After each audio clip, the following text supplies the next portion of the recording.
വിശുദ്ധ പത്രോസ്ലീഹ എഴുതിയ ഒന്നാം ലേഖനം 5-ാം അധ്യായം 5 മുതൽ 11 വരെയുള്ള വാക്യങ്ങൾ. അപ്രകാരം തന്നെ യുവാക്കന്മാരെ, നിങ്ങൾ ശ്രേഷ്ഠന്മാർക്ക് വിധേയരായിരിക്കുവിൻ. പരസ്പര വിനയത്തിൻ്റെ അങ്കി അണിയുവിൻ. ദൈവം അഹങ്കാരികളെ എതിർക്കുകയും വിനയമുള്ളവർക്ക് കൃപ നൽകുകയും ചെയ്യുന്നു. ദൈവത്തിൻ്റെ ശക്തമായ കരുത്തിന് കീഴിൽ നിങ്ങൾ താഴ്മയോടെ നിൽക്കുവിൻ. അവിടുന്ന് തക്ക സമയത്ത് നിങ്ങളെ ഉയർത്തിക്കൊള്ളും. നിങ്ങളുടെ ഉത്കണ്ഠകളെല്ലാം അവിടുത്തെ ഏൽപ്പിക്കുവിൻ. അവിടുന്ന് നിങ്ങളുടെ കാര്യത്തിൽ ശ്രദ്ധാലുവാണ്.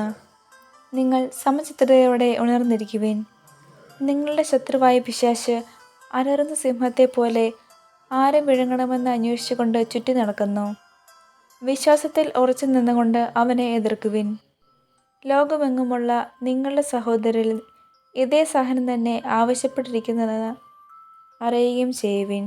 തൻ്റെ നിത്യമഹത്വത്തിലേക്ക് ക്രിസ്തുവിൽ നിങ്ങളെ വിളിച്ചിരിക്കുന്ന അനുഗ്രഹദാതാവായ ദൈവം നിങ്ങളെ അല്പകാലത്തെ സഹനത്തിന് ശേഷം പൂർണ്ണരാക്കുകയും സ്ഥിരീകരിക്കുകയും ശക്തരാക്കുകയും ചെയ്യും. ആധിപത്യം എന്നും എന്നേക്കും അവൻ്റേതായിരിക്കട്ടെ. ആമീൻ. നമ്മുടെ കർത്താവായ മിശിഹായ്ക്ക് സ്തുതി. വിശുദ്ധ ലൂക്കാ എഴുതിയ സുവിശേഷം 22-ാം അധ്യായം 39 മുതൽ 46 വരെയുള്ള വാക്യങ്ങൾ. അവൻ പുറത്തു വന്ന് പതിവ് പോലെ ഒലിവുമലയിലേക്ക് പോയി. ശിഷ്യന്മാരും അവനെ പിന്തുടർന്നു. അവിടെ എത്തിയപ്പോൾ അവൻ അവരോട് പറഞ്ഞു, നിങ്ങൾ പരീക്ഷയിൽ ഉൾപ്പെടാതിരിക്കാൻ പ്രാർത്ഥിക്കുവിൻ.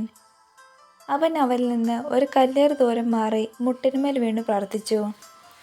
പിതാവേ, അങ്ങേക്കിഷ്ടമെങ്കിൽ ഈ പാനപാത്രം എന്നിൽ നിന്ന് അകറ്റണമേ. എങ്കിലും എൻ്റെ ഹിതമല്ല, അവിടുത്തെ ഹിതം നിറവേറട്ടെ. അപ്പോൾ അവനെ ശക്തിപ്പെടുത്താൻ സ്വർഗത്തിൽ നിന്ന് ഒരു ദൂതൻ പ്രത്യക്ഷപ്പെട്ടു. അവൻ തീവ്രവേദനയിൽ മുഴുകി കൂടുതൽ തീക്ഷ്ണമായി പ്രാർത്ഥിച്ചു.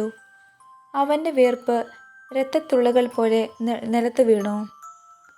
അവൻ പ്രാർത്ഥന കഴിഞ്ഞ് എഴുന്നേറ്റ് ശിഷ്യന്മാരുടെ അടുത്ത് വന്നപ്പോൾ അവർ വ്യസനം നിമിത്തം തളർന്നുറങ്ങുന്നത് കണ്ടു. അവൻ അവരോട് ചോദിച്ചു, നിങ്ങൾ ഉറങ്ങുന്നതെന്ത്? പരീക്ഷയിൽ അകപ്പെടാതിരിക്കാൻ ഉണർന്നിരുന്ന് പ്രാർത്ഥിക്കുവിൻ. നമ്മുടെ കർത്താവായ മിശിഹായ്ക്ക് സ്തുതി.